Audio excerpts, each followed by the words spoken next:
നമസ്കാരം. എന്നെപ്പറ്റി ശരിക്കും അറിയാമോ? ഞങ്ങളുടെ സർക്കാരാണ് നഴ്സിംഗ് കോളേജ് കൊണ്ടുവന്നതെങ്കിൽ അത് പൂട്ടിക്കാനും ഞങ്ങൾക്കറിയാം. എത്ര സമരം ചെയ്തിട്ട് ഒരു കാര്യവുമില്ല, ഒരു നടപടിയും ഉണ്ടാകില്ല. PTA-ക്കൊപ്പം തുള്ളാൻ നിന്നാൽ പിള്ളാരെ നിങ്ങളുടെ 2 വർഷം അങ്ങ് പോയി കിട്ടും. ആരിത് പറയുന്നെന്നറിയാമോ? CV വർഗീസ് പറയുന്നേ. മുദ്രാവാക്യമല്ല കേട്ടോ. CPM ഇടുക്കി ജില്ലാ സെക്രട്ടറി CV വർഗീസിന്റെ തിട്ടൂരമാണ്. കാര്യം എന്താണെന്നറിയാമോ? ഇടുക്കി മെഡിക്കൽ കോളേജിൽ നഴ്സിംഗ് സ്കൂൾ അനുവദിച്ചു. 2023-ൽ 60 കുട്ടികളുമായി പഠനം തുടങ്ങി. പക്ഷെ സ്വന്തമായിട്ട് ഒരു ക്ലാസ് മുറിയില്ല, ഒരു ഹോസ്റ്റലില്ല, വേണ്ടത്ര അധ്യാപകരില്ല, ജീവനക്കാരില്ല. ഒരു മുറിയിൽ 10-ലേറെ കുട്ടികളാണ് താമസിക്കുന്നത്. പക്ഷെ ഇതൊക്കെയാണെങ്കിലും ഫീസിൽ ഒരു കുറവുമില്ല. പരാതി പറഞ്ഞു കുട്ടികൾ മടുത്തു. അവസാനം PTA-യും വിദ്യാർത്ഥി പ്രതിനിധികളും കൂടി സമരം ചെയ്തു. പ്രശ്നം പരിഹരിക്കാൻ കളക്ടറുടെ ഓഫീസിൽ മീറ്റിംഗ് കൂടാൻ തീരുമാനമെടുത്തു. പക്ഷെ കളക്ടർ ഇല്ലായിരുന്നത് കൊണ്ട് പകരം CPM-ന്റെ ഇടുക്കി ജില്ലാ സെക്രട്ടറി CV വർഗീസിന്റെ ഓഫീസിൽ മീറ്റിംഗ് കൂടി. സ്വന്തം മക്കളെ കുറിച്ച് ആശങ്ക അറിയിച്ച മാതാപിതാക്കളോട് CV വർഗീസിന്റെ ഭീഷണിപ്പെടുത്തലായിരുന്നു ഇത്.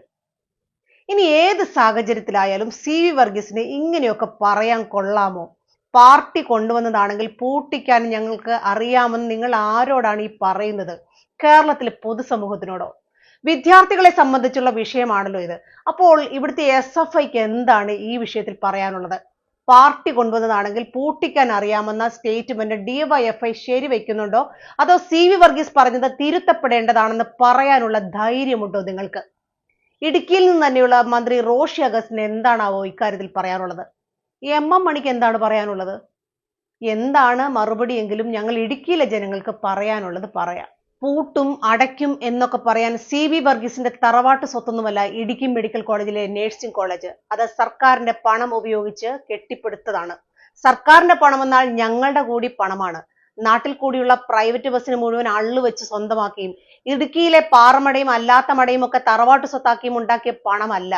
എല്ലുമുറിയെ പണിയെടുത്ത് കഷ്ടപ്പെട്ടുണ്ടാക്കിയ പണമാണ്.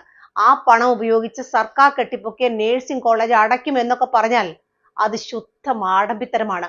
ഇടുക്കിയിലെ CPM-ന്റെ അണികൾക്കും ഇതേ അഭിപ്രായം തന്നെയായിരിക്കും. പക്ഷെ CV വർഗീസിനെ ഭയമായതുകൊണ്ട് അവർ ഒരുപക്ഷെ പറയാത്തതാവും.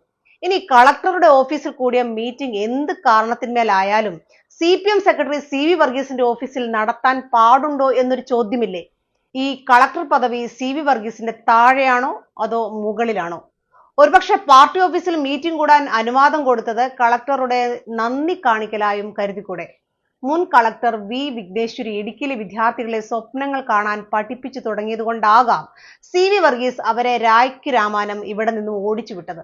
എന്തായാലും ഇമ്മാതിരി വാലാട്ടി ഭരണത്തിന്റെ അനന്തരഫലമാണ് ത്രിപുരയിലെയും ബംഗാളിലെയും ഒക്കെ നേതാക്കൾ ഇപ്പോൾ കേരളത്തിൽ പൊറോട്ട അടിച്ച് നടക്കുന്നത്. അതുകൊണ്ട് ഇതൊക്കെ കമ്മ്യൂണിസ്റ്റ് കേരളത്തിന്റെ അവസാന ലക്ഷണമായി നമുക്ക് കരുതാം.